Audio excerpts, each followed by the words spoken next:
Tsunade took Uzumaki Shin to meet with Kurama Kaze. The Sandaime Hokage puffed on his pipe, his brow furrowed. Yes, Sandaime Sana.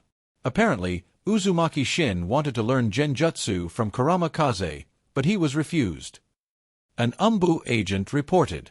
Tsunade and Shin's meeting with Kaze hadn't escaped the Umbu's notice. And if the Umbu knew, Hiruzen would know. I see. Hiruzen nodded, dismissing the matter. Meanwhile, Tsunade and Shin had returned to the courtyard. Shin went straight to his room and activated his Mangekyo Sharingan. He could feel the increase in his ocular power. His genjutsu must be even stronger now, but he had no one to test it on. With his immense mental energy, he felt like his genjutsu could manifest into physical attacks. Copying the Kurama clan's Kekkei Genkai had been the right choice. His overall strength had increased, and his genjutsu, which had been his weakest area, was now much stronger. His genjutsu hadn't been weak before, thanks to his Mangekyo Sharingan, but it had paled in comparison to his taijutsu and ninjutsu. He examined the changes in his Mangekyo Sharingan. His ocular power was immense, but he still wasn't sure when it would evolve into the eternal Mangekyo Sharingan. Shin, come out here. Shin heard Tsunade's call and exited his room. Orochimaru and Jiraiya were there, along with their respective genin teams. Shin-kun, long time no see. Orochimaru greeted Shin with a smile, surprising him.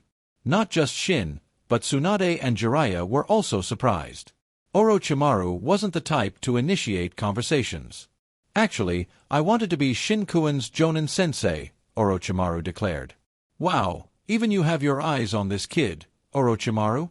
But his performance at the academy wasn't that impressive, Jiraiya said, looking at Shin with curiosity. If you want to switch sensei, Shin, you can come to me. Orochimaru ignored Jiraiya and continued talking to Shin. Orochimaru, are you trying to steal my student? Tsunade glared at him, her chakra flaring. This snake was trying to poach her student? Did he think she was easy to bully? Such powerful chakra. Orochimaru glanced at Tsunade, a hint of envy in his eyes. Her chakra reserves dwarfed his. But he wasn't afraid of her. Chakra wasn't the sole determinant of strength. Shin-kun, what's your choice? Orochimaru looked at Shin, his eyes filled with interest. Shin shuddered. I'm happy with Tsunade-sensei. I haven't considered switching. Tsunade sighed in relief. She had been worried Shin might actually go with Orochimaru.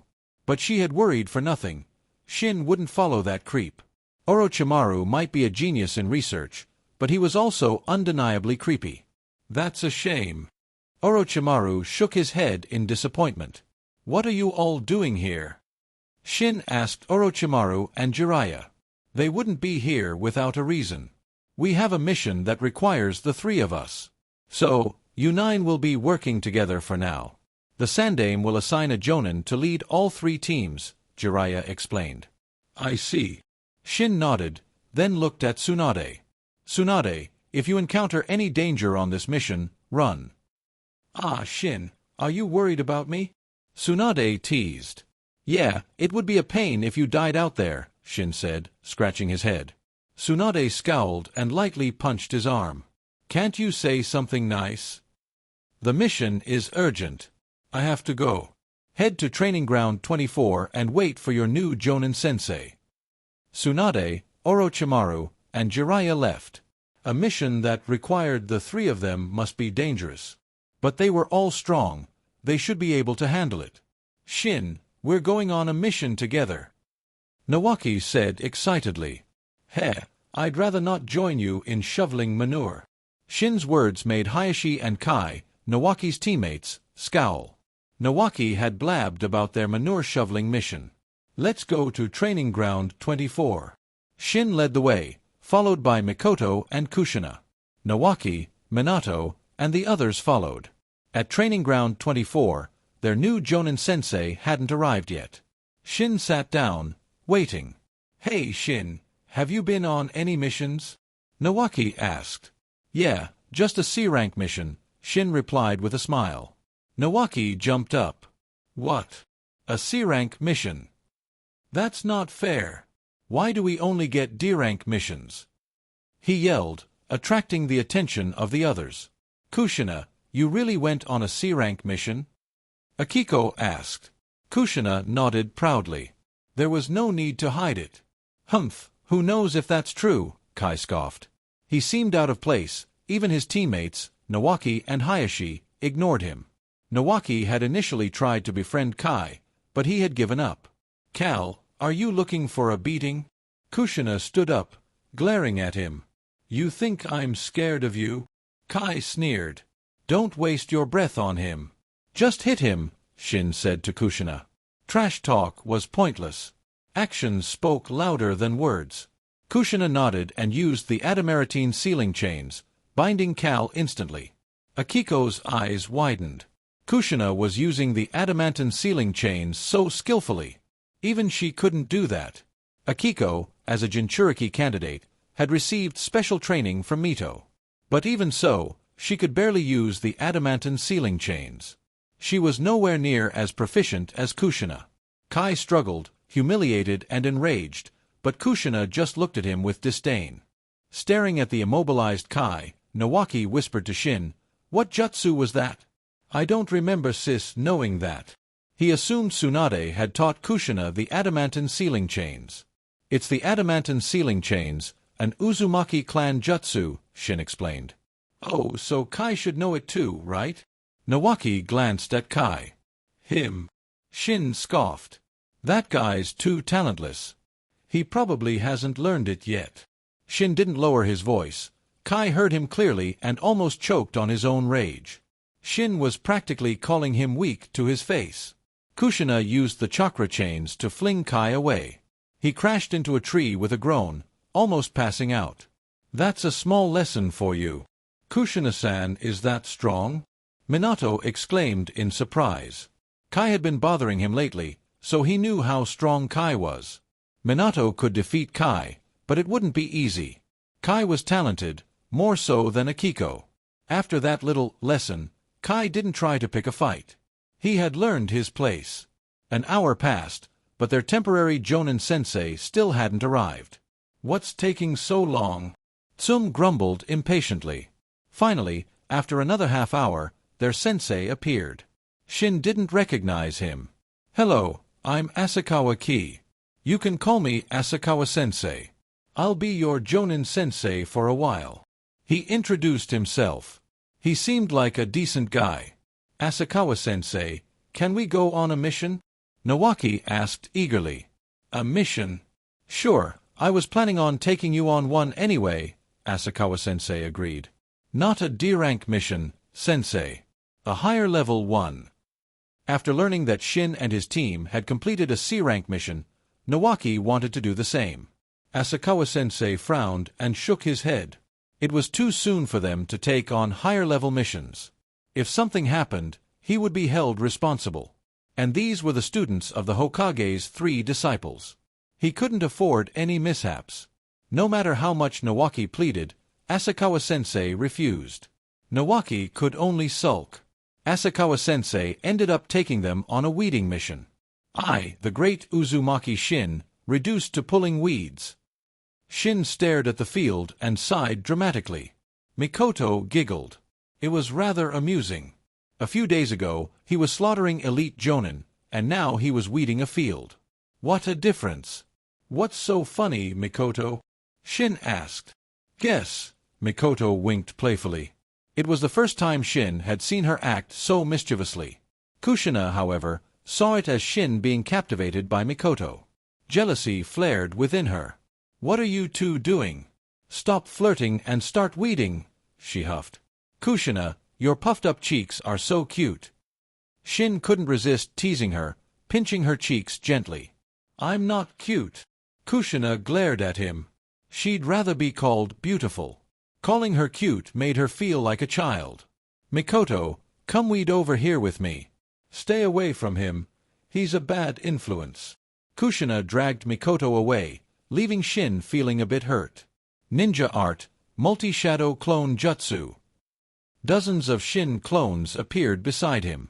He could have created thousands, but he restrained himself. "Get to work."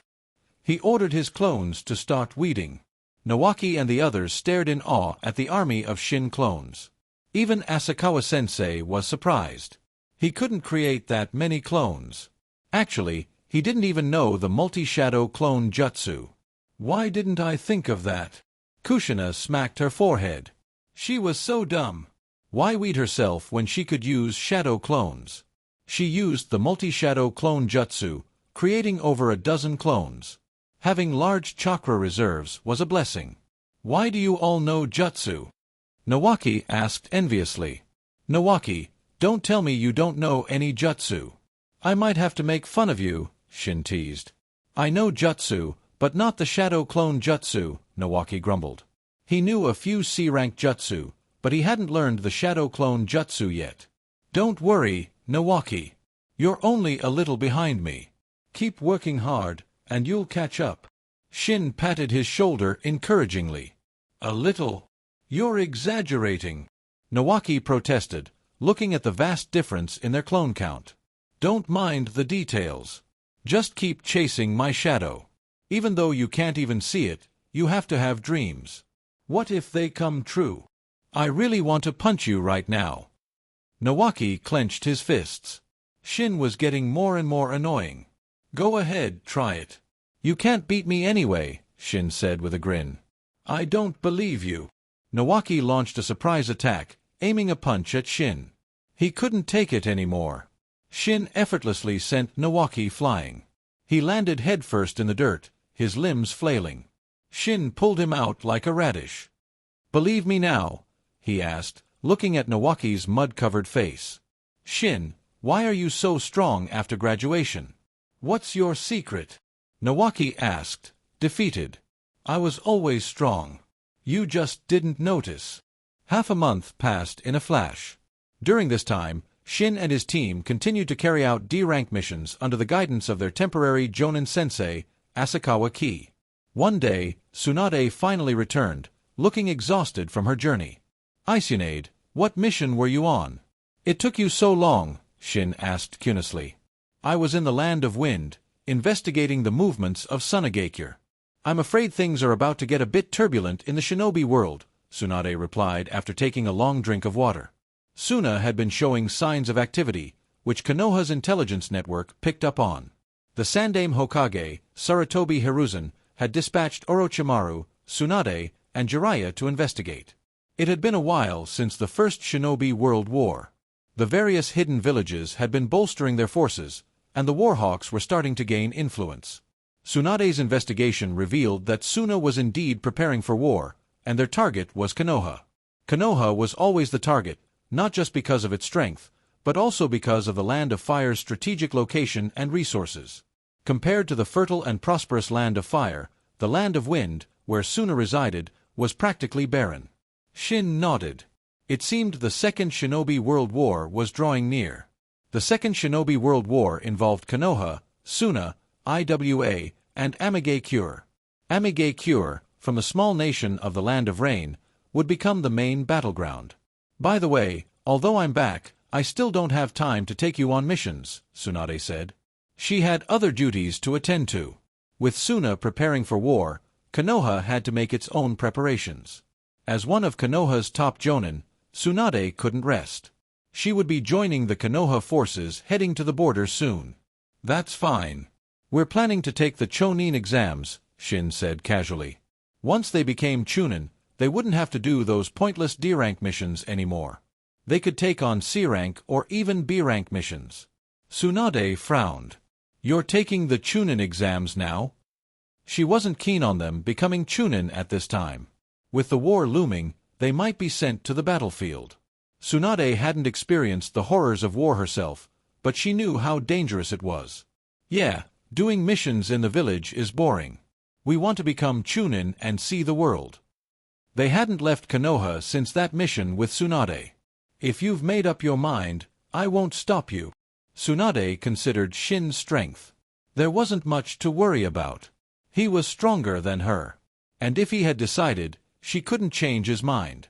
What's the Chunin exam process like now? Shin asked. Simple. Survive a spar against an elite Chunin for 3 minutes, and you pass, Tsunade explained. The current Chunin exams weren't as complicated as the Chunin exams in the future. As long as you could prove you had the strength of a Chunin, you passed. Surviving 3 minutes against an elite Chunin was proof enough. They prepared for a day, and the next morning, they applied to take the Chunin exams.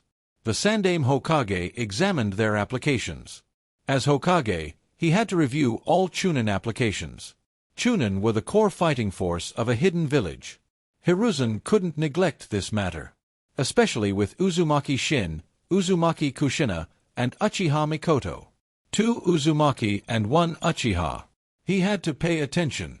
You're sure you want to apply to become Chunin? The Sandaime looked at the 3 genin, who were currently in his office. Yes, we've made up our minds. Very well. I will arrange your exam. But if you fail, even as Tsunade's students, you won't become Chunin. He stamped their applications, approving their request. He then assigned an Umbu agent to escort them to the exam location. The exam was held in one of Konoha's training grounds. 3 elite Chunin soon arrived. One of them had the Uchiha clan symbol. I am your examiner. You will each face one of these elite Chunin. As long as you can last 3 minutes, you pass. The Umbu agent said coldly. What's with that icy tone? It's like we owe him money, Kushina grumbled. Ignore him. All talk, no action, Shin whispered back. That was how he saw Umbu. They acted tough, but they rarely achieved anything. I'll take the Uchiha, Shin said to Kushina and Mikoto. He hadn't expected an Uchiha to be here. He suspected it was a deliberate arrangement by the Sandaime Hokage. He was right. The Uchiha elite Chunin was indeed assigned by Hiruzen. Uchiha were naturally stronger than most. In a one-on-one fight, they rarely lost. Kushina and Mikoto had no objections. The exam was a series of one-on-one battles, but they would be held simultaneously. The training ground was large enough. Shin walked towards the Uchiha, while Kushina and Mikoto faced the other 2 Chunin. The Umbu agent with the animal mask watched from the side, a detached observer. That prying feeling. Is that the Sandaime? Shin sensed someone watching him and frowned. It had to be the Sandaime Hokage using the telescope jutsu. To use the telescope jutsu, one needed to know the target's chakra signature. The Sandaime wasn't familiar with Shin's chakra, but he could use someone else's vision, like that of Shin's opponent. You chose me. It seems you don't want to become a Chunin. The young Uchiha said calmly. Skip the trash talk and let's fight. Shin drew his Kusanagi sword and attacked. Knowing that Hiruzen was watching, Shin held back. He didn't want to reveal too much of his strength. Clang! Shin struck the Uchiha elite Chunin with the flat of his blade. The force of the blow sent the Chunin flying, his grip loosening on his kunai. Shin frowned. He had held back considerably, yet the Chunin was still so easily defeated. How weak! In the Hokage's office, Hiruzen watched with surprise. That was quite a display of strength. But the boy was an Uzumaki. It wasn't that surprising. The Uzumaki clan was known for their strong bodies, vitality, and large chakra reserves. Attacking with the flat of your blade? Are you mocking me? The Uchiha Chunin had his pride. Shin's action had wounded it deeply. Better to be mocked than dead, Shin said calmly. The Kusanagi sword was incredibly sharp. It could easily slice through the Chunin's kunai. If Shin hadn't held back, the Chunin would be dead. But the enraged Chunin didn't care. He attacked with ninjutsu. Fire style, fireball jutsu. Shin simply swung his sword, leaving the fireball in 2. The Umbu examiner was startled. Could swordsmanship be that powerful? He rarely saw kenjutsu used like this. Sharingan. 2 Tomo appeared in the Chunin's eyes. He was serious now. Shin used the body flicker jutsu, appearing before the Chunin in an instant. He punched the Chunin in the gut, sending him crashing to the ground. I passed, right? Shin asked the Umbu examiner. The examiner nodded, his shock evident despite the mask. Defeating an elite Chunin in under a minute? Was this kid a genius? 10-year-old Chunin weren't unheard of in Konoha. Orochimaru had become a Chunin at 10. But defeating an elite Chunin at that age? That was rare. Only one other person came to mind, Sakumo Hatake, Kakashi's father. In the Hokage's office, Hiruzen pondered. Judging from Shin's performance, his strength was easily at Tokubetsu Jonin level. Shin hadn't used any ninjutsu, so Hiruzen couldn't assess his skills in that area. But one thing was certain, this boy was a genius. Hiruzen was already considering recruiting Shin into the Umbu. After Shin's battle ended, Kushina and Mikoto also defeated their opponents. The Umbu examiner was stunned. One genius was rare, but three at once? This was unprecedented. Come with me to the Hokage's office. He escorted them back to the office and reported the results to Hiruzen. Hiruzen was also surprised. He had stopped observing after Shin's fight. He hadn't expected Kushina and Mikoto to defeat their opponents as well. Defeating an elite Chunin within 3 minutes meant their strength surpassed that of an elite Chunin. 3 geniuses at once. Hiruzen was speechless. I'm pleased you all passed the Chunin exams. I have a question for you. Would you be willing to join the Umbu? Hiruzen extended the invitation to all 3 of them. He had initially only considered Shin, but now that he knew Kushina and Mikoto were also geniuses, he couldn't let them go. The Umbu, or the Umbu Black Ops, is a special assassination and tactical squad. Only the most elite shinobi are allowed to join. He explained, in case they weren't familiar with the Umbu. Kushina and Mikoto indeed weren't familiar with the Umbu, but Shin was. Almost every hidden village had an Umbu organization. But joining the Umbu? No, that had never crossed his mind. What were the benefits? With his current strength, he didn't need the Umbu's training. And joining the Umbu meant a life of secrecy and restrictions. Sandaime-sama, I don't believe I'm worthy of being called an elite shinobi yet. I'm not qualified to join the Umbu. Shin refused. Kushina and Mikoto, following Shin's lead, also refused. If Shin wasn't joining, they weren't interested either. Hiruzen frowned. He was displeased. Being rejected after personally extending an invitation didn't sit well with him. Won't you reconsider?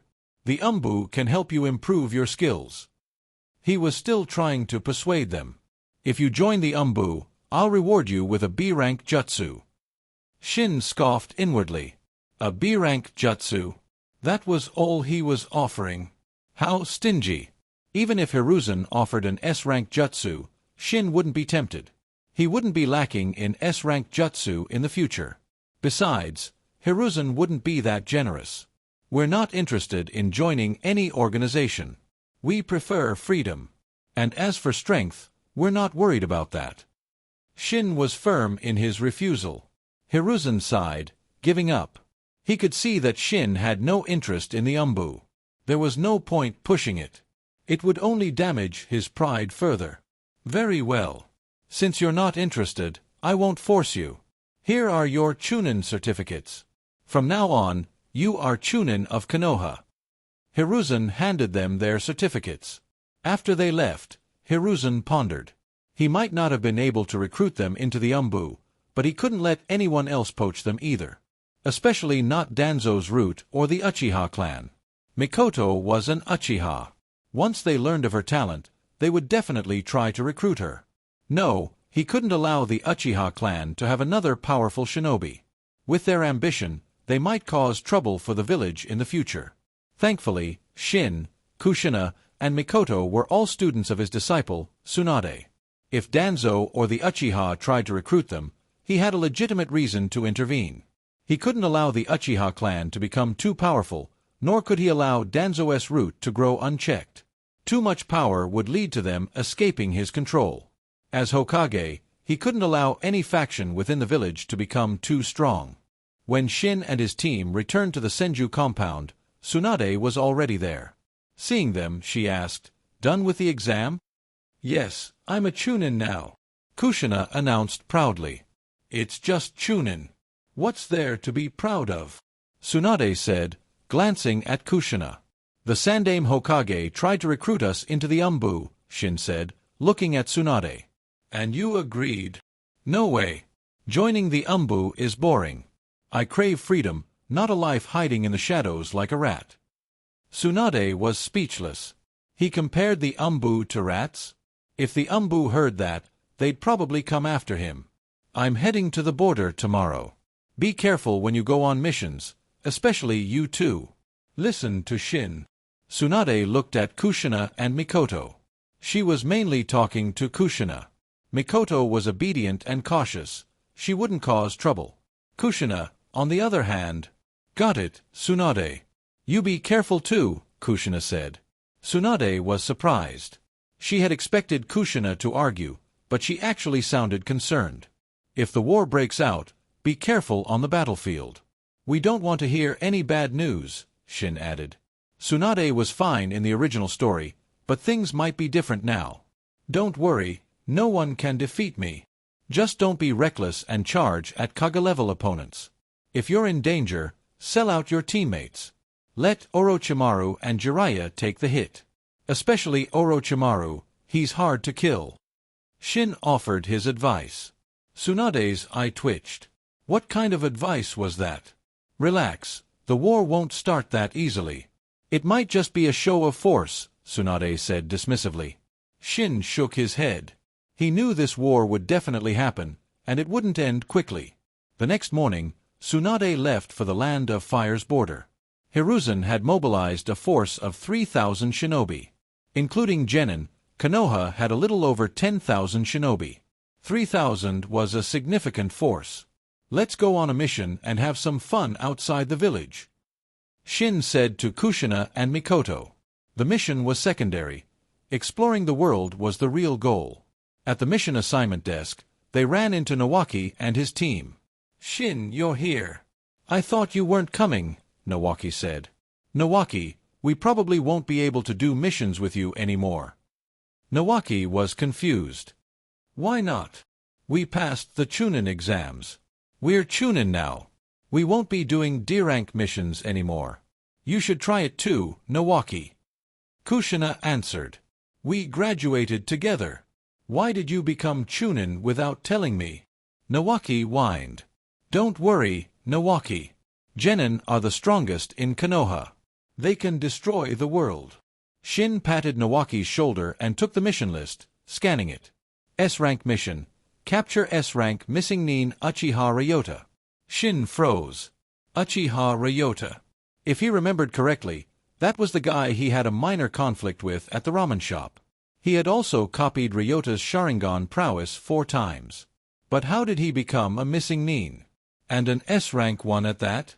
S-rank missing Nin varied in strength, but they were generally Kage level or quasi-Kage level. Sorry, wrong list. The clerk took the list back. These are S-rank and A-rank missions. Chunin can't take those. Here's the correct list. He handed Shin another list. What are the requirements for taking S-rank missions? Shin asked. You need a team of at least 3 elite Jonin, the clerk replied. Fine. I'll take this mission to hunt down a Konoha missing Nin. Shin chose a mission to hunt down an elite Chunin-level missing Nin. It was a B-rank mission. Are you sure you want to take this mission? Is there a problem? Shin frowned. Could they not even take B-rank missions? He had looked at the C-rank missions. They were all escort missions or bandit extermination. He wasn't interested in those. You can, but it's dangerous. You 3 are newly promoted Chunin. We'll take it, Shin said firmly. He wasn't worried about danger. Hunting down a Chunin-level missing Nin shouldn't be a problem. The clerk shrugged and handed Shin the mission details. It wasn't his problem if they failed. We're still stuck with D-rank missions, and you're already doing B-rank? Nawaki, Minato, and the others looked at them with envy. They also wanted to do higher-level missions. D-rank missions were mind-numbingly boring. We're going on a mission. We'll treat you all to dinner when we get back, Shin said to them. They left Konoha. Unbeknownst to them, Hiruzen was informed of the mission they had taken. Hunting down an elite Chunin-level missing Nin? With their strength, they shouldn't be in any danger. Hiruzen estimated Shin's strength to be around Tokubetsu Jonin level. Kushina and Mikoto could also defeat elite Chunin. He didn't think Shin was Jonin level yet. A 10-year-old Junin was too absurd, even for him. Meanwhile, Danzo was also informed. Uzumaki Shin, Uzumaki Kushina, and Uchiha Mikoto have left Konoha. This is our chance. I don't want another failure. Understand? Danzo looked at the kneeling root member. His previous attempt to kill Tsunade and capture Shin had failed miserably. He had sent members to investigate, but they found nothing. The bodies had been disposed of. Danzo blamed Hiruzen for this. Hiruzen was also puzzled by Kato Dan's disappearance. He had sent Umbu to investigate, but they found nothing. He eventually concluded that Dan had been killed by enemy ninja. After leaving Konoha, Shin took out the mission details. It contained information about the missing nin they were hunting. The missing nin's name was Kawada Haiwa. His strength was at the level of an elite chunin. He had defected after accidentally killing a comrade during a heated argument. He had been gone for half a year and was suspected to be hiding in the Land of Whirlpools. Shin paused when he saw that. Kushina, peering over his shoulder, also froze. "We're going to the Land of Whirlpools?" Kushina asked, looking up at Shin. "Yeah, I wonder what it's like now." Mikoto looked at them. She knew the Land of Whirlpools was their former home, a place filled with both good and bad memories. "When we left, I didn't think we'd ever go back." Shin wasn't one to dwell on sentimentality. "We'll have to take a ship." "Do you get seasick, Mikoto?" "I've never been on a ship before." "I don't know," Mikoto replied. Kushina's face paled. She suddenly remembered her unfortunate tendency to get seasick. "Can we not take a ship?" she asked weakly. "Sure, you can always run there on water." Shin offered an alternative. It wasn't entirely a joke.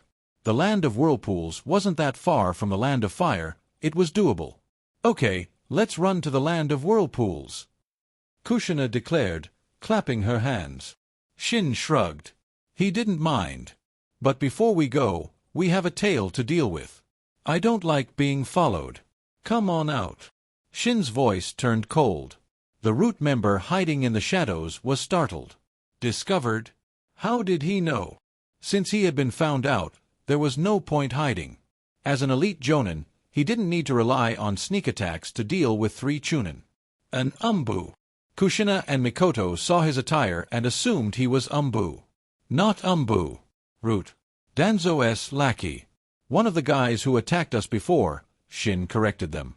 Hearing that he was one of Danzo's men, Kushina and Mikoto prepared for battle. From Shin and Tsunade, they had learned that Danzo was a bad guy. "Just how much does that geezer Danzo hate me?" Shin wondered. He had barely left the village, and Danzo had already sent someone after him. "You bastard! You killed my comradisi. Danzo-sama ordered me to kill you." "You're here to kill us?" Kushina clenched her fists, ready to fight. She wasn't going to be bullied. But Shin stopped her. "Kushina, he's an elite Lonin. You're not strong enough." If it were a regular jonin, he might let Kushina spar with him, but against an elite? She didn't stand a chance. "An elite jonin, huh? Fine, I'll let you off the hook for now." Kushina stepped back, letting Shin handle this. She wasn't wormed. She had seen Shin slaughter elite jonin before. "I'll use you to test my genjutsu." Shin hadn't had a chance to test his genjutsu since acquiring the Kurama clan's Kekkar Genkai. This was the perfect opportunity.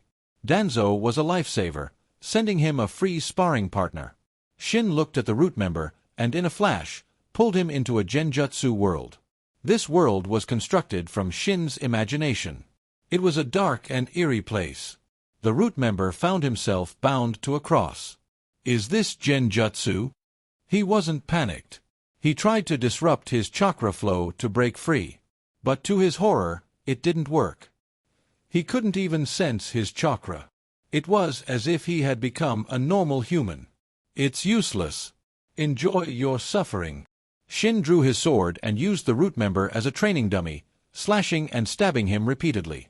The member didn't know how many times he died. Each time he was killed, he would revive, only to be killed again. After dozens of deaths, his eyes glazed over, his mind broken. In this genjutsu world, everything, including time, space, and even the laws of physics, was under Shin's control. It was a mental assault that could crush even the strongest minds.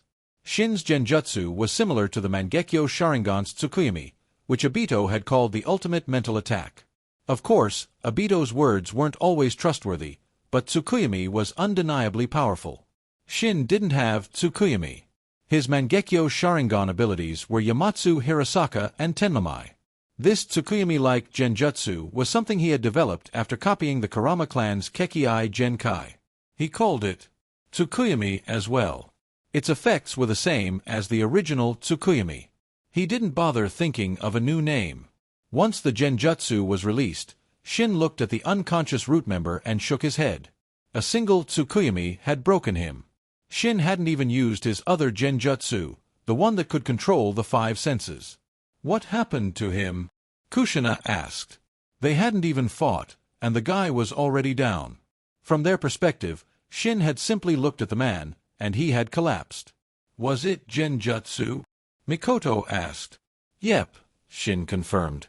Looking at the unconscious root member, Shin threw a kunai, piercing his heart. He wouldn't show mercy to his enemies. Mercy to the enemy was cruelty to himself. He lived by that motto. In the world of shinobi, there was no room for sentimentality. We can't leave the body here. Shin thought for a moment, then incinerated the corpse with a fireball jutsu. They continued on their journey to the Land of Whirlpools. Danzo didn't yet know that he had lost another elite jonin. Danzo didn't have many elite jonin to spare. Including Kato Dan, Shin had now killed 4 of them. Danzo must be furious. Perhaps after this, he would stop targeting Shin. He had already suffered heavy losses. Until he understood what was happening, he wouldn't dare attack Shin again. Elite jonin weren't easy to replace. Training one took years. Danzo couldn't afford to lose any more. After 2 days of travel, Shin and his team finally arrived in the Land of Whirlpools. This is the Land of Whirlpools? Mikoto looked around in surprise. There was no one in sight, only dilapidated buildings. It is. Looks a bit run down, doesn't it? Shin surveyed the surroundings. It wasn't always like this. It used to be a beautiful country. But after the Uzumaki clan was destroyed, the Land of Whirlpools ceased to exist. The people of the Land of Whirlpools had abandoned the island nation after the Uzumaki clan's downfall. It's so big. How are we supposed to find that missing Nin? Kushina asked. The Land of Whirlpools wasn't huge, but it wasn't small either. Finding someone here would be difficult. Don't worry, I have the mind's eye of Kagura, Shin reminded her. Finding an ordinary person might be challenging, but finding a shinobi was easy. He could sense chakra within a radius of several dozen kilometers. As long as the missing Nin had chakra, he couldn't escape Shin's detection. After some searching, Shin finally sensed a chakra signature. But its location was unexpected. Did you find him? Kushina asked impatiently. Yeah, but he's at our old house. Kushina was surprised, and Mikoto looked curious. Their old house? Let's go. Shin led Kushina and Mikoto towards their former home. Is this where you used to live? Mikoto asked Kushina. Yeah, this was our house. I can't believe someone's squatting here now. Kushina was indignant. Even though they had abandoned it, it was still their home. Hey, you squatter! Get out here! Kushina yelled. Kawada Haiwa, the missing Nin, emerged from the house. He wore a Konoha forehead protector with a scratch across it, signifying his status as a missing Nin. Shin didn't understand why missing Nin still wore their old forehead protectors. Was it to show which village they had betrayed? Who are you? Haiwa frowned at them. He had been here for a while and hadn't seen anyone else. You're Kawada Haiwa, the Konoha missing Nin, right? We're here to take you down. Haiwa burst out laughing. Is Konoha that desperate? Sending 3 brats after me, he scoffed. Don't underestimate us. Shin, you stay back.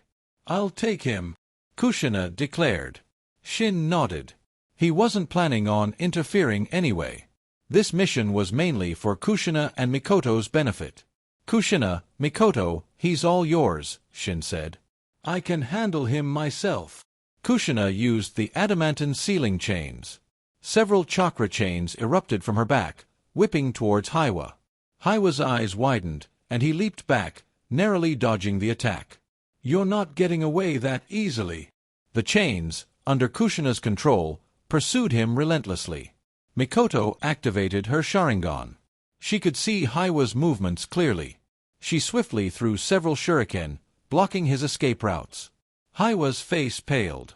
If he dodged the chains, he would be hit by the shuriken. And he didn't have time to use the substitution jutsu. Mikoto had seized the perfect opportunity. Even Shin was impressed. "Nice teamwork, Mikoto and Kushina," he praised. "Damn it! 2 little girls, cornering me like this." A shuriken was embedded in Haiwa's arm, blood dripping to the ground. He had chosen to block the shuriken with his arm to avoid the chakra chains. "Kushina, keep attacking. Don't let him use any jutsu," Mikoto instructed. Jutsu required hand seals. If he couldn't form hand seals, he couldn't use jutsu. Kushina nodded and disrupted his attempts to weave hand seals with her chains. The intel was wrong. This guy is stronger than an elite chunin. His speed is comparable to a jonin's. Shin observed Haiwa's movements. If he were just an elite chunin, he wouldn't be able to dodge Kushina's adamantine sealing chains so easily. Fire style, Dragon Flame Jutsu. Mikoto seized the opportunity and unleashed a stream of fire towards Haiwa. The Dragon Flame Jutsu was only a C rank, but it could still kill. The human body was fragile. The flames could pierce a tree. Burning through flesh was no problem. Kushina's chains closed in from all sides, leaving Haiwa with no escape. "You think you can kill me with just this?" Water style, Water Trumpet. Trapped, Haiwa used a water jutsu to counter Mikoto's flames. But the moment he did, Kushina's chains bound him tightly. It was a fatal blow.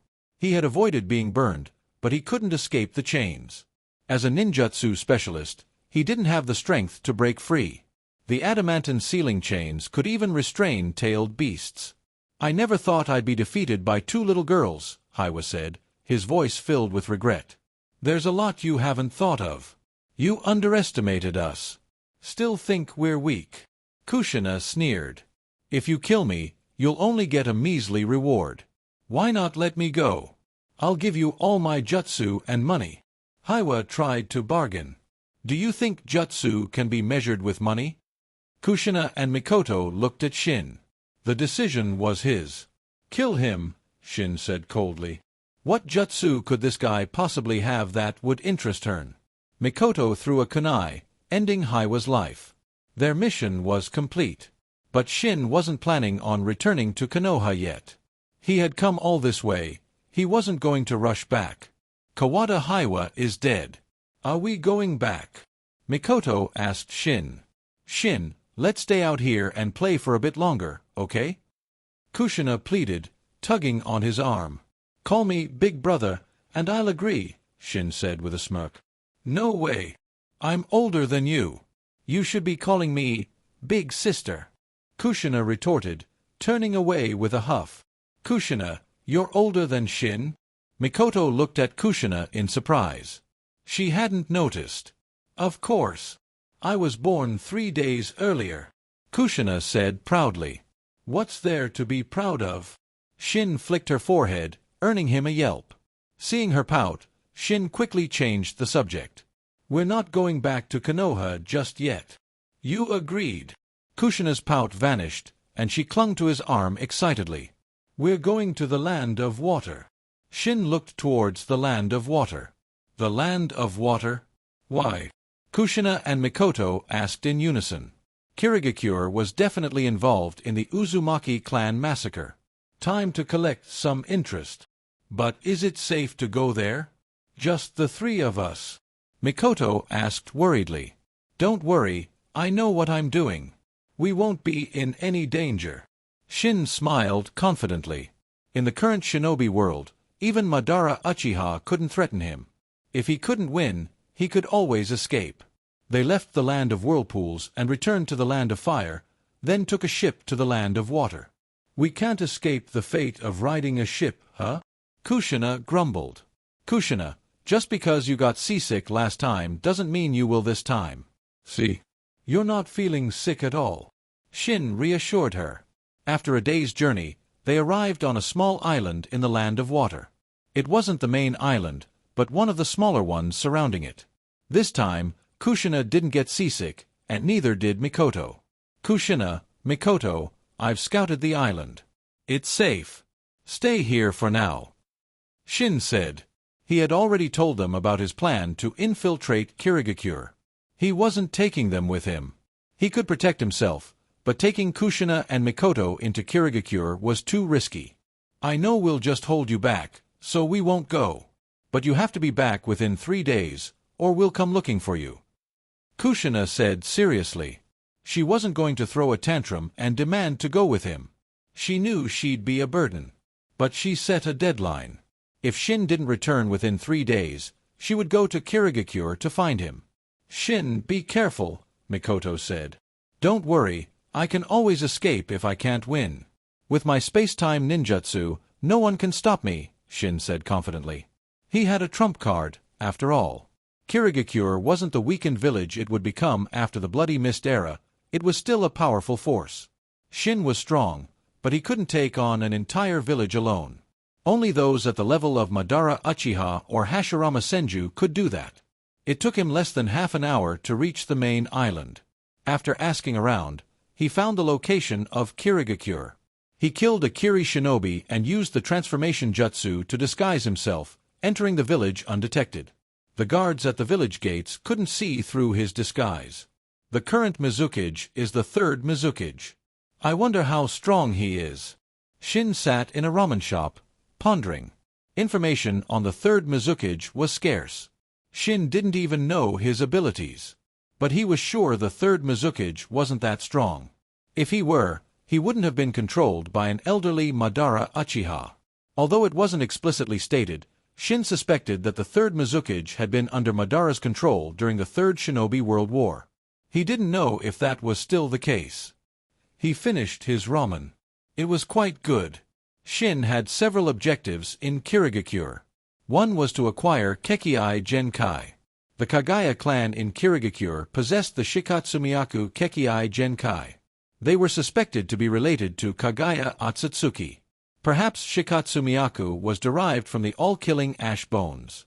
It was just speculation, but it didn't really matter. Shin wasn't interested in copying Shikatsumiyaku. He had 2 reasons.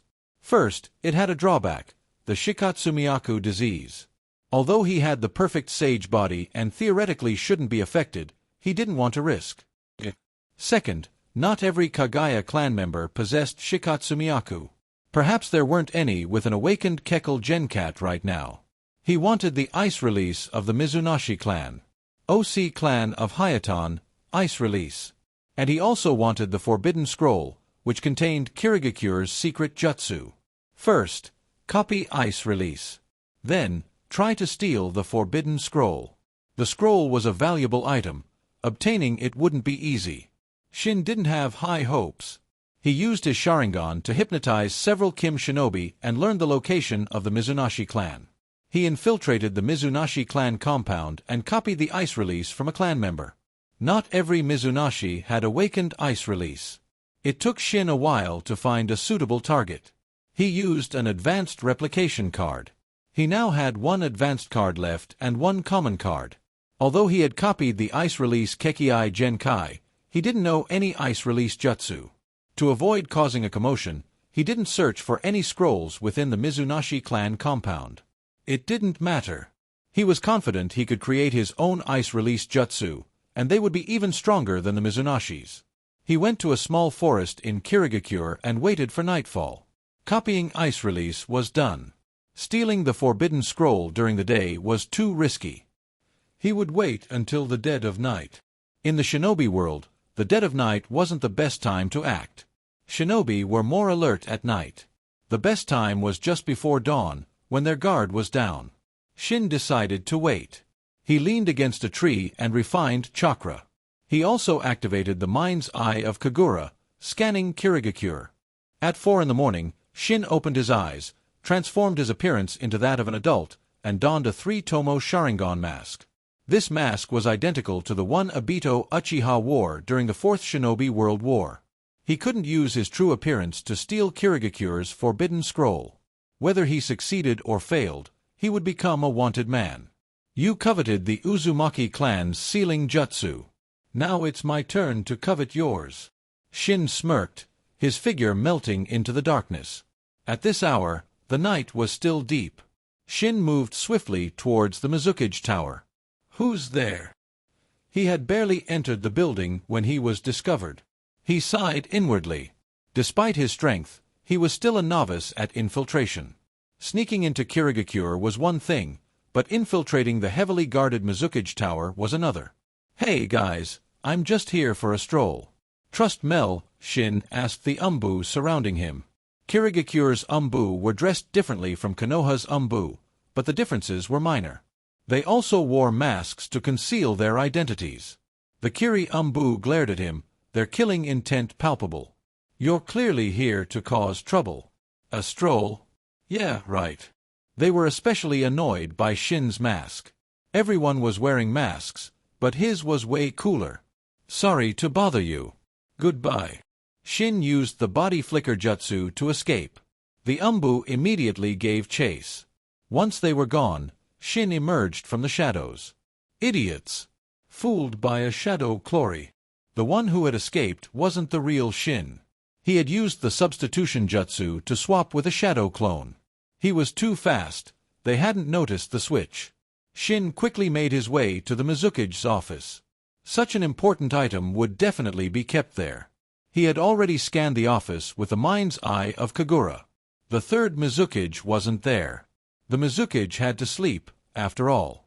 He wouldn't be staying in his office. And since there had never been an incident of someone infiltrating the Mizukage Tower, the security wasn't as tight as Shin had expected. Genjutsu, Kyoka Suigetsu. This was the five senses control of the Kurama clan. Shin had given it a name, Kyoka Suigetsu.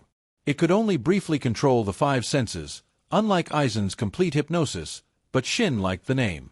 Although it wasn't as powerful as Aizen's Shirkai, it had an advantage. It didn't require eye contact. Shin could control the target's five senses without them even seeing him. After activating Kyoka Suigetsu, Shin swaggered into the Mizukage's office. The guard stationed outside didn't react. Their five senses were under his control. They saw and heard what Shin wanted them to see and hear. Under this genjutsu, they were puppets, unaware of their surroundings or even their own deaths. Shin wondered why the Kurama clan, with such a powerful Kekkei Genkai, was still a small clan. They couldn't use it as effectively as him though. Their mental power was weaker, and their chakra reserves were smaller. The stronger the jutsu, the greater the chakra cost. They couldn't afford to use it often. Even Kurama Kaze, the only Kurama with an awakened Kekkei Genkai, struggled to control the five senses of a single Tennin. Shin started searching the office, but he couldn't find the forbidden scroll.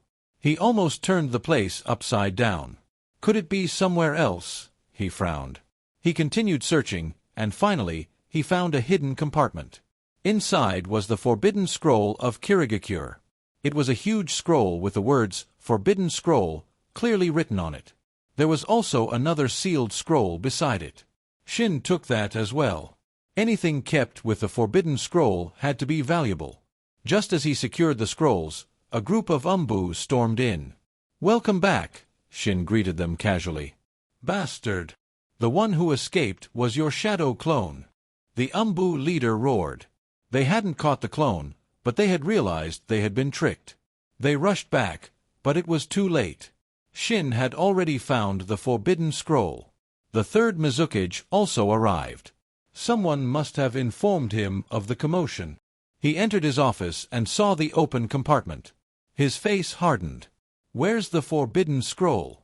Hand it over. He glared at Shin. You think I'd return something I already have? Shin looked at him as if he were an idiot. Who are you? The Mizukage didn't attack. He questioned Shin's identity.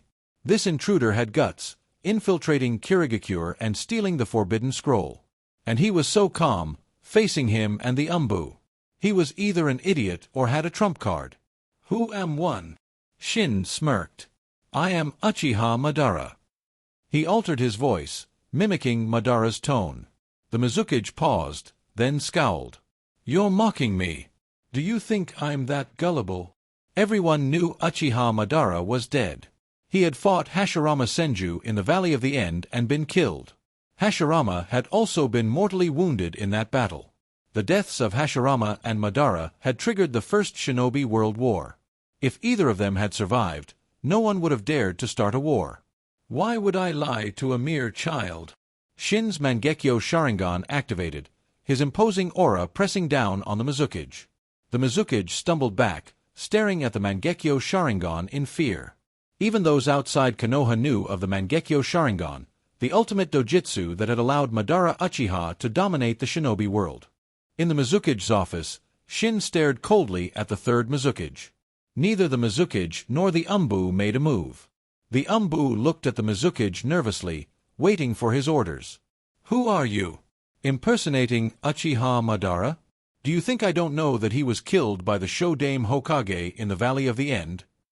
The Mizukage's voice was glacial. Shin scoffed. There was no need to explain. The more he said, the more likely he was to slip up. He could escape now that he had the Forbidden Scroll, but he couldn't leave without making an impression. This was also for revenge for the Uzumaki clan. Susanoo. Black chakra materialized around Shin, forming arms and ribs, then a skeletal frame. Muscles and tendons appeared, followed by a flesh-like covering. Finally, a Tengu-like armor materialized, completing the 50-meter-tall warrior god, a long katana strapped to its waist. Shin Susanoo was black, like Amaterasu flames, an intimidating demonic figure. The only flaw was that it only had an upper body. He needed the eternal Mangekyo Sharingan to manifest the full-bodied Susanoo. It was difficult to use the perfect Susanoo with just the Mangekyo Sharingan. In the original story, only Kakashi had done it during the Fourth Shinobi World War. And Kakashi had only been able to use it because he had received a Bito's chakra, which contained remnants of the Sage of Six Paths power. Shin's current Susanoo couldn't have legs, but he was still a genius for manifesting the strongest form possible with the Mangekyo Sharingan. His immense ocular power and chakra reserves made this possible. The moment his Susanoo appeared, the Mizukage Tower was reduced to rubble. The Mizukage and the Umbu were sent flying by the shockwave. Some of the weaker Umbu were killed instantly. The third Mizukage stared at the 50-meter-tall Susanoo in terror. It was like facing a tailed beast, no, something even stronger. He almost believed Shin was Uchiha Madara.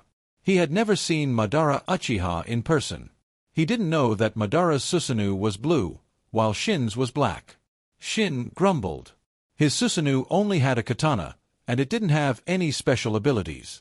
He looked at the Mizukage and the others, a cold smile hidden behind his mask. They couldn't see his expression, but they could sense the danger. The Mizukage didn't bother warning the others. He used the body flicker jutsu to escape. Just as he moved, the Susanoo's massive fist slammed down, crushing several Umbu where they stood. Even those who weren't crushed were injured by the shockwave. As expected from Susanoo. This destructive power is insane. Shin was pleased. Damn it! Water style, great waterfall jutsu. The Mizukage watched in fury as over a dozen of his men were killed, including several Jonin. Jonin were elite forces. Losing so many in an instant. He had to do something. The Great Waterfall Jutsu was an A-rank ninjutsu that created a massive torrent of water, powerful enough to rival a natural disaster. But it had no effect on the Susanoo. The attack even destroyed several buildings in Kirigakure. Other shinobi attacked with kunai, explosive tags, and shuriken, but their attacks couldn't penetrate the Susanoo's defenses. The Susanoo's defenses were among the strongest in the shinobi world. And its offensive power was even greater. Shin slowly drew the katana from the Susanoo's waist. The Mizukage tensed. "Defend!" he roared. This giant could cause unimaginable destruction with its fists. With a sword? He didn't even want to imagine it. The Mizukage and the other shinobi formed a water wall. Will this even work? Shin drew the black katana. Slash! The black blade flashed, deaving through the water wall and bisecting the shinobi in its path. The others were blown away by the force of the attack. I like this feeling. Shin smiled, enjoying the overwhelming power. The ground cracked, a long fissure snaking outwards. Some shinobi fell into the chasm, breaking their limbs. Shin's single slash had killed dozens. They wanted to dodge, but the attack was too fast. To ordinary shinobi, the Susanoo was a weapon of mass destruction. Their attacks couldn't harm it, but it could easily wipe them out. Stop this! Whether you're Uchiha Madara or not, as the Mizukage, I won't allow you to wreak havoc in my village. The third Mizukage charged towards the Susanoo. Shin watched calmly. The Mizukage's attacks couldn't harm the Susanoo. To break through its defenses, he needed powerful jutsu, which the Mizukage clearly didn't have. Ignoring the Mizukage, Shin turned his attention to the other shinobi. Attacking the Mizukage was pointless. As a Kage, he was difficult to kill quickly. The Mizukage might not be able to harm the Susanoo, but killing him wouldn't be easy either. Shin couldn't stay in Kirigakure for long. The Jinchuriki and other powerful shinobi would arrive soon. He had to take advantage of the situation before they arrived. He wasn't strong enough to take on the entire village yet. If all of Kirigakure's forces gathered, even his Susanoo would be destroyed. It wasn't the perfect Susanoo, after all. Ignoring the Mizukage, Shin swung the Susanoo sword, each swing claiming several lives. He was a grim reaper, harvesting souls.